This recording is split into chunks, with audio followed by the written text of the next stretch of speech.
और इस बार मुझे हमारे पिडोडी मंत्री जी मिल गए विधानसभा के अंदर। उन्होंने कहा जी आपने मेरे को बहुत बड़ी बात कर दी कि आपने कहा कि आर पार की लड़ाई है। मैंने कहा तो मैंने क्या गलत कहा?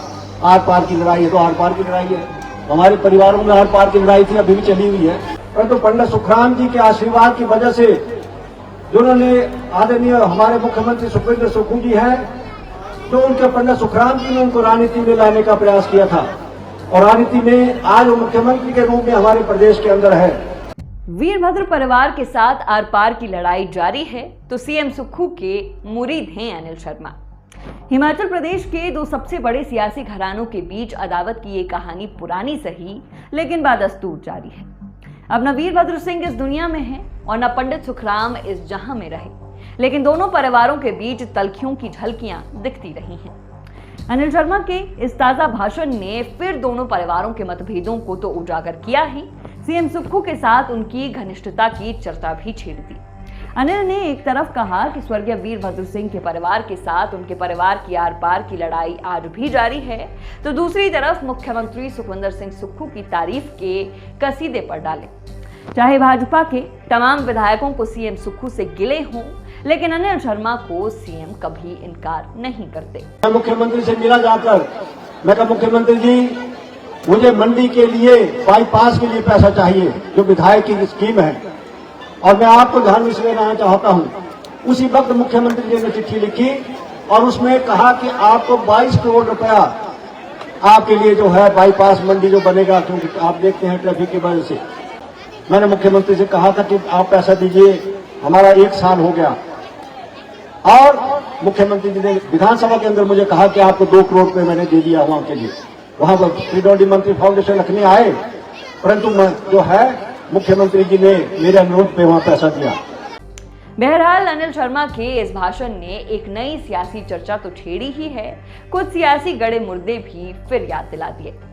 आज सियासतनामा में चर्चा होगी इसी अतीत की, थोड़ा सा जिक्र वर्तमान का और विश्लेषण होगा भविष्य की संभावनाओं का। नमस्कार, मैं नेहा धीमान और फर्स्ट वर्डिक मीडिया की ओर से आज सियासतनामा के इस एपिसोड में आप सभी का स्वागत है। इस सियासी अदावत और रंजिश को समझना है तो बात अतीत से शुरू करनी होगी। साल था 1993 का। शांता सरकार की विदाई के बाद जब कांग्रेस फिर सत्ता में लौटी तो सीएम पद के 2 प्रबल दावेदार थे, वीरभद्र सिंह और पंडित सुखराम। लेकिन तब वीरभद्र सिंह की सियासी गणित पंडित जी पर भारी पड़ी और वीरभद्र तीसरी बार सीएम बने। ये टीस आज भी पंडित जी के परिवार की जुबान से छलक ही जाती है। 1993 में पंडित सुखराम सीएम बनते बनते रह गए थे और ताउम्र सीएम नहीं बन पाए। इसके बाद 1998 का चुनाव आया।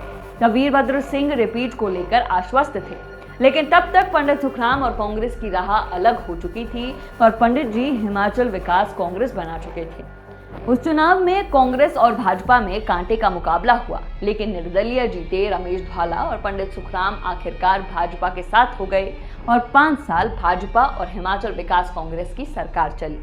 दिलचस्प बात यह है कि वीरभद्र सिंह 1998 में सीएम पद की शपथ भी ले चुके थे, लेकिन उन्हें पंडित सुखराम का साथ नहीं मिला और बहुमत न होने के चलते उन्हें कुछ ही दिनों में इस्तीफा देना पड़ा। इसके बाद पंडित जी का परिवार राजनीतिक निष्ठाएं बदलता रहा, कभी कांग्रेस तो कभी भाजपा। बहरहाल इस बीच 2012 में वीरभद्र सिंह छठी बार सीएम बने। इसके बाद कांग्रेस के प्रदेश अध्यक्ष बने सुखविंदर सिंह सुक्खू, जो वीरभद्र सिंह को फूटी आंख नहीं सुहाया करते थे। कई मौकों पर स्वर्गीय वीरभद्र सिंह ने खुलकर सुक्खू के खिलाफ बोला तो सुक्खू भी वीरभद्र के खिलाफ बोलते रहे, लेकिन वीरभद्र सिंह जैसे ताकतवर नेता के सामने जैसे तैसे सुक्खू टिके रहे। अब हाल और हालात कुछ ऐसे बने हैं कि वीरभद्र सिंह के बाद वो ही सुक्खू आज प्रदेश के मुख्यमंत्री हैं, जबकि प्रदेश कांग्रेस की कमान उनकी पत्नी प्रतिभा सिंह के पास है। बेशक सार्वजनिक तौर पर दिखाया जाता रहा हो कि सुक्खू और हॉली लॉर्ड के बीच रिश्ते उतने कड़वे नहीं रहे, लेकिन पूरे प्रदेश ने विक्रमादित्य सिंह को ये कहते भी देखा है कि सुक्खू राज में उनके पिता की मूर्ति के लिए 2 गज जमीन नहीं मिली। चलिए मान लेते हैं कड़वाहट कम सही, लेकिन खटास तो अब भी दिख ही जाती है। कहते हैं सुक्खू को राजनीति में लाने वाले थे पंडित सुखराम, जिसका जिक्र अनिल शर्मा ने भी किया। माहिर ये भी मानते हैं कि यदि अनिल को इल्म होता कि कमान सुक्खू के हाथ होगी तो क्या पता 2022 से पहले वे फिर कांग्रेस में लौट आते। बहरहाल राजनीति है ही संभावनाओं का खेल, यहाँ कभी भी कुछ भी मुमकिन है। यही कारण है कि अनिल शर्मा के इस भाषण ने एक नई चर्चा को जन्म जरूर दे दिया है।